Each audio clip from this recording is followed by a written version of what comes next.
I got so much motherfucking design on right now. Break it down, bring it back, make it clap. I got 3 old thoughts, new block, wear that thing. Bitches on my line, and you know. Assalamualaikum warahmatullahi wabarakatuh. Perkenalkan, nama saya Syahatus Safari. Saya dari mahasiswa Sekolah Tinggi Ilmu Ekonomi Bima. Di sini saya akan menjelaskan terkait permasalahan komunikasi bisnis. Dalam permasalahan komunikasi, kerap terjadi dan menjadi batu sandungan dalam sebuah bisnis. Oleh karena itu, tidak selamanya komunikasi dapat berjalan dengan baik. Ketika munculnya masalah, kamu perlu untuk segera mengatasinya agar permasalahan tidak melebar kemana-mana. Berikut ini macam-macam permasalahan komunikasi bisnis yang perlu kamu ketahui. Yang pertama, perubahan bisnis yang semakin mengglobal mengakibatkan dampak permasalahan dari faktor-faktor ekonomi dan non-ekonomi yang tidak dapat dikendalikan oleh pimpinan perusahaan sangat luas dan banyak ragamnya. Sehingga hal ini kadang membingungkan kita untuk dapat mengamati dengan baik.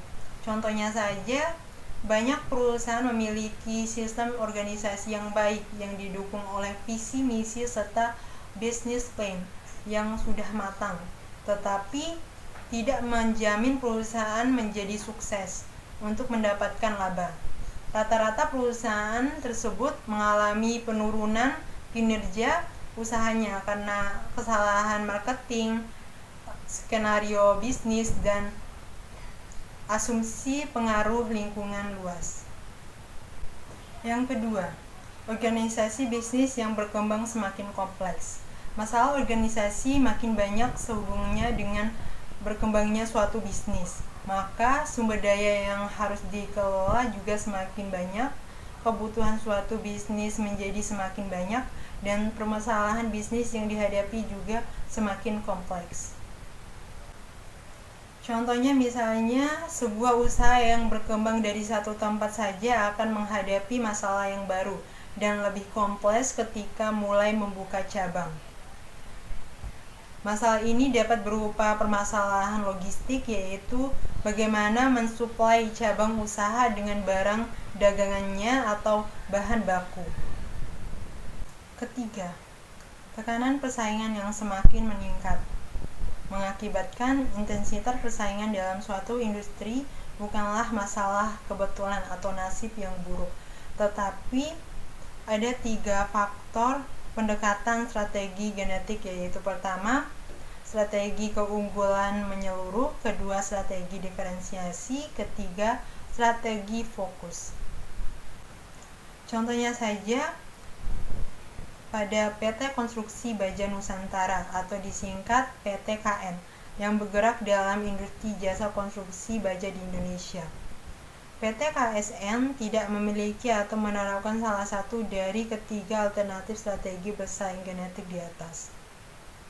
Perusahaan berusaha melayani seluruh segmen yang ada dalam industri tanpa memiliki keunggulan strategi yang jelas, baik berupa biaya rendah ataupun diferensiasi.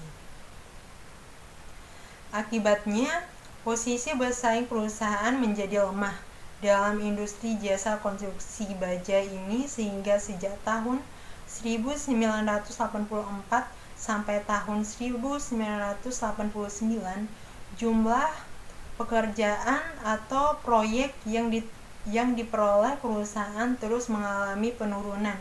Begitu pula jumlah pendapatan dan laba yang diperoleh. Keempat, adanya regulasi dari pemerintah dan dari Organisasi Perdagangan Dunia atau World Trade Organization. Dari dampak tersebut, pelaku usaha kecil dan menengah terbentuk berbagai regulasi sehingga sulit memulai usaha secara formal untuk bisa maju, berkembang, dan naik kelas. Oleh karena itu, pemerintah perlu membuat terobosan untuk memangkas regulasi yang dapat menghambat usaha kecil dan menengah berkembang dan meningkatkan skala usaha ekspor di luar negeri. Di sisi lain, dampak negatif dari World Trade Organization adalah terlibatnya perusahaan asing hingga tahap menguasai pada sektor perdagangan pokok di Indonesia. Contohnya saja, dalam ketergantungan dengan negara lain. Perdagangan internasional dapat menyebabkan ketergantungan dengan negara lain. Jika produk atau jasa yang dibutuhkan tidak mampu diproduksi di dalam negeri karena kurangnya teknologi atau modal, atau bahkan bahan baku, ketergantungan dengan negara produsen akan semakin tinggi. Hanya itu saja penjelasan dari saya. Jika ada ucapan saya yang salah atau kurang dimengerti, mohon dimaafkan. Wassalamualaikum warahmatullahi wabarakatuh. High fucking